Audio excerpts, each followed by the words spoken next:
Nananaginip ba ako? O sadyang bumaba lang talaga ang buwan para masilayan ko na malapitan? Iniwan na kayo ng pinakamamahal niyong anak. Huwag niyo muna ilayo sa akin yun yung bahay. Marami ang gusto malaman sa kanya. Bakit ninyo itinakas ang anak ko?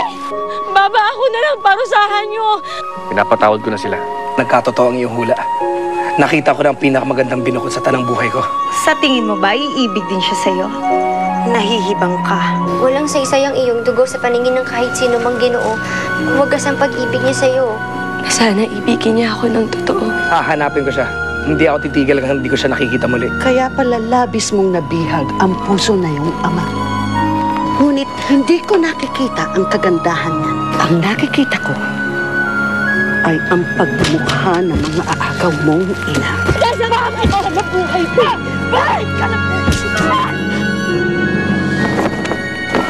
Isa ang pulong ito na kaya-ayang tigilan mga ngalakal sa lahat ng payo ng mundo. Habang ang aming banwa at ang ilang mga pulo ay masaganang minimina ang bulawan. Kaya kung mapayag ka, datubog na. Pakipag-isang dugo sa aming raha upang tayo magkaisa. Magtulungan.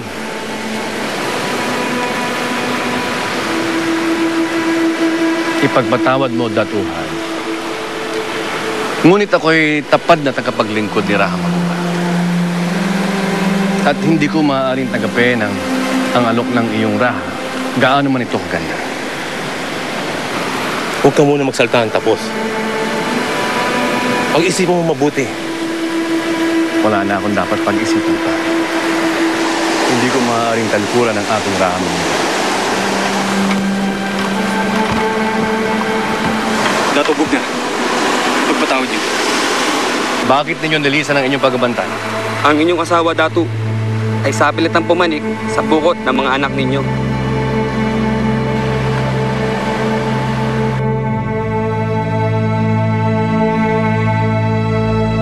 Talaga o bubugani? May naibigang anang binukot? Tama, Oya Bano. Nakita ko ng binukot na handa akong pakasalan kahit kailan. Magaling, Bagani.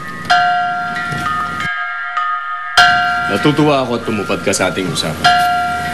Ngunit, sino itong binukot na iyong tinutukoy? Kaninong dato siya nagmula? Yan ang aking aalamin. Kaya kung pahihintulutan niyo ako, Baba, nais kong maglakbay muli upang hanapin ang binukot na iniibig ko.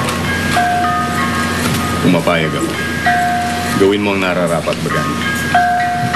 Ibigay mo ito sa iyong nagugustuhan pag makita mo na siya. Salamat, Eloy. Salamat, Baba. Pagkatapos kumain, agad akong lalakbay. Huwag kang magmadali, Bagani.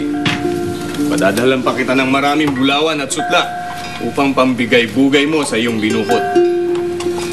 Nang sa gayon, sa iyong pagbabalik, kasama mo na ang iyong mapapangasawa. Sana nga. Yun din ang aking dasal.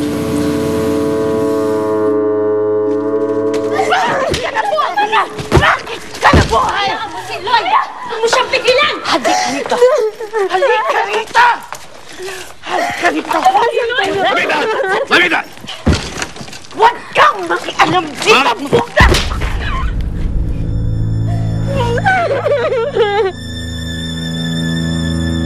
Halika! Halika! Halika! Bakit mo sinasaktan ang anak ko? Sinaktan mo.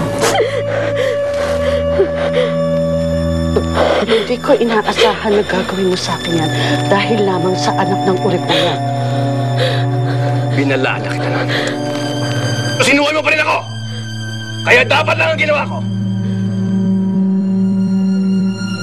At hindi ako magdadalawang isip na saktan ka muli!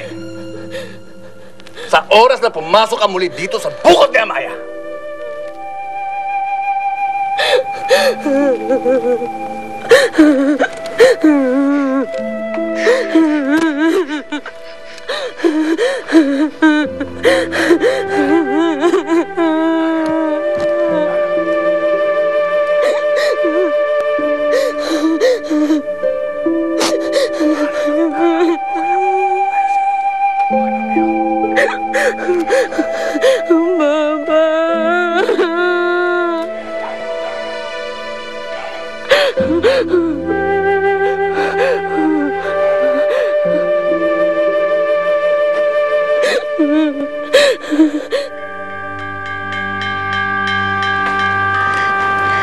Ang iyong ama ay isa lamang sa bali.